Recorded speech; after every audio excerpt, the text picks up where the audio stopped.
ఎందుకంటే ఈ లోకానికి వచ్చిన రక్షకుడు, విమోచకుడు అయిన క్రీస్తు ప్రభు వారు చెప్పిన మాట ఏంటంటే, నేను లోకానికి వెలుగు అని సెలవిచ్చారు. ఈ లోకంలో ఉన్న ప్రతి వ్యక్తి కూడా వెలుగులో జీవించడానికి బదులు చీకటిలో ఉన్న పరిస్థితులు మనకు కనిపిస్తున్నాయి.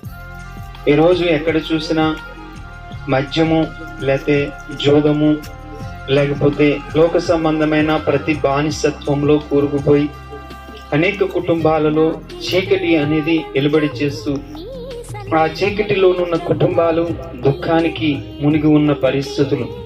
చాలాసార్లు అనుకుంటారు, ఎవరైనా నా కుటుంబానికి విడుదల అనుగ్రహిస్తారా, ఎవరైనా నా కుటుంబంలో శాంతిని అనుగ్రహిస్తారా, ఎవరైనా నా కుటుంబానికి నెమ్మది కలుగజేస్తారా అనే ఆలోచనలు ప్రతి ఒక్క వ్యక్తిలో ఉన్నాయి. అయితే ఈరోజు మనలోనికి శాంతి రావాలంటే, మనలోనికి సమాధానం రావాలంటే, మనలోనికి సంతోషం కావాలి అంటే మనలోనున్న చీకటి తొలగిపోవాలి. ఈ చీకటి తొలగించేవారు ఎవరు అనేది మనం ఆలోచన చేస్తూ ఉన్నాం. కానీ ఆ చీకటి తొలగించే ఆయన దగ్గరకు మనం రాలేకపోతున్నాం.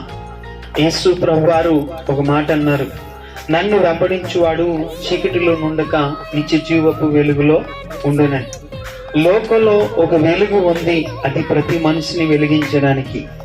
నీవు ఈరోజు ఏ చీకటిలో ఉన్నావో, ఏ చీకటిలో నీ బ్రతుకును కొనసాగిస్తున్నావో, ఏ చీకటి నుంచి నీ విడుదల కావాలని ఆశిస్తూ ఉన్నావో, ఆ చీకటిని తొలగించేది క్రీస్తు ప్రభు. ఆయన లోకానికి వెలుగు అని సెలవిచ్చిన మాట, ఆ వెలుగును మనం ఆస్వాదించాలి. ఏం కట్టుకున్నాం, కరెంటు లేకపోతే ఉండలేం. ఏం కట్టుకున్న తర్వాత కరెంటు కావాలని ఆలోచన చేస్తున్నాం. కరెంటును వేయించుకోవడానికి ఎంతో తొందర పెడతాం. ఎందుకు తొందర పడతామంటే మన ఇంటిలో వెలుగు ఉండాలని. మన ఇంటిలో వెలుగు ఉండాలని నీవు ఆలోచన చేస్తున్నావు, మంచిదే. నీ యొక్క దేహంలోనికి వెలుగు రావాలని ఎప్పుడన్నా ఆలోచన చేస్తున్నావా అంటే ఎవరు ఆలోచన చేయలేం.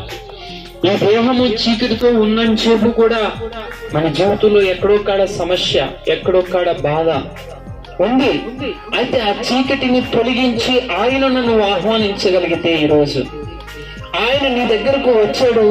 ఆయన నీలో ఉండడానికి ఇష్టపడుతూ ఉన్నారు. నీ దగ్గరలో నీలో ఉన్న చీకటిని తొలగించడానికి ఇష్టపడుతున్నారు. ఈ వెలుగు నీలోకి వచ్చినప్పుడే ఈ చీకటి తొలగింపబడుతుంది. కాబట్టి ఈరోజు యేసుక్రీస్తు ప్రభు మీ గ్రామానికి వచ్చారు ఒక వెలుగునివ్వడానికి. మీ గ్రామానికి వచ్చారు నిన్ను వెలిగించడానికి. మీ గ్రామానికి వచ్చారు మీ గ్రామంలో ఉన్న చీకటిని తొలగించడానికి. ఇదిగో ఈ రోజు నీకు వెలుగు రాబోతుంది. ఎన్నో పేజరీలలో వెలుగు ప్రకాశించును అంటున్నాడు.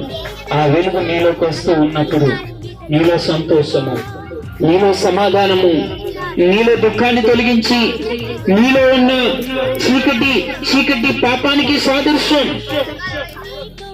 ఆ చీకటి పాపంలో ముంచేస్తుంది. ఆ చీకటి వెలుగు దగ్గరకు రాకుండా చేస్తూ ఉంది. ఆ చీకటి పాపానికి సాదృశ్యం. అందుకని యేసుక్రీస్తు ప్రభు అన్నారు, నేను పాపులను రక్షించడానికి లోకానికి వచ్చాను. నేను పాపులను పిలవవచ్చుదని, నీతిమంతులను పిలవలేదంటున్నారు. కాబట్టి పాపులను రక్షించడానికి మనం పాపులం అయిపోయాం. జన్మ పాపము, పరమ పాపము కలిగి ఉన్న మనలను విడిపించడానికి వచ్చి, చీకటి నుంచి తప్పించి, పాపము నుంచి తప్పించి వెలుగులోకి నడిపించడానికి వచ్చిన వాడే యేసుక్రీస్తు ప్రభువారు. ఆయన నిన్ను పిలుస్తూ ఉన్నాడు. నన్ను వెంబడించిన వాడు చీకటిలో నుండక నిత్య జీవపు వెలుగు. ఆ వెలుగు నీ కుటుంబంలోకి రావాలంటే యేసుక్రీస్తుని సొంత రక్షకుడిగా అంగీకరించాలి. యేసుక్రీస్తుని నీ హృదయంలోకి ఆహ్వానించాలి. యేసుక్రీస్తు రక్తంలో నీ పాపాలు కడగబడాలి. యేసుక్రీస్తు ద్వారా నీవు నిత్యత్వం చేరుకునే గొప్ప భాగ్యాన్ని ప్రభు నీకు ఇస్తారు. ఇది మార్గం. ఈ మార్గం కావాలి అనుకుంటే ఆయన చెప్తున్నాడు, భారము మోయుచున్న నా సమస్త జనులారా నా యొద్దకు రండి. ఆయన పిలుస్తూ ఉన్నాడు. ఈ రోజు నువ్వు ఎక్కడ ఉన్నా సరే, నిజమైన వెలుగు నిన్ను వెలిగించాలి అంటే, ఆ వెలుగు నీలోనున్న పాపాన్ని తొలగించాలంటే, ఇదిగో క్రీస్తు నీ దగ్గర ఉన్నాడు. నిన్ను రక్షించడానికి సిద్ధంగా ఉన్నాడు. నువ్వు చేయవలసిందేం లేదు. ప్రభు అయిన యేసుక్రీస్తునందు విశ్వాసం ఉంచుము. అప్పుడు నీవు నీ ఇంటి వారు రక్షింపబడి గొప్ప వెలుగుతో దేవుడు నింపి మీ కుటుంబాల్లో శాంతి, సమాధానము, నెమ్మది ఆయన నామములో అనుగ్రహింపబడును గాక. దేవుడు మమ్మల్ని దీవించి ఆశీర్వదించును గాక. ఆమేన్. ప్రేమించి అయ్యా నా తండ్రి ఈ రోజున అయ్యా నీ సువర్తమానము మా ప్రాంతానికి తోడుకొచ్చినందుకు వందనాలు తెలియజేస్తున్నాం. ఇదిగో శిబిర ప్రాంతాలండి ఈ దాసులు నాయన పరిశుద్ధ జనాంగము ప్రభా అయ్యా ఈ స్థలాలకు వచ్చి ప్రభా నీ సువర్తమానం మనం అందిస్తున్నందుకు వందనాలు తెలియజేస్తున్నాం. ఇదిగో ఎదుర్కొనే గ్రామంలో నేను నీ దాసుల ద్వారా మీరు అందించిన వాక్యాన్ని సందేశాన్ని బట్టి నీకు వందనాలు ప్రభా. నాయన ఇలాంటి వారు ప్రభా ఒక్కరైనా మారు మనిషి పొందుకోవడానికి సహాయం ఇచ్చాను అయ్యా.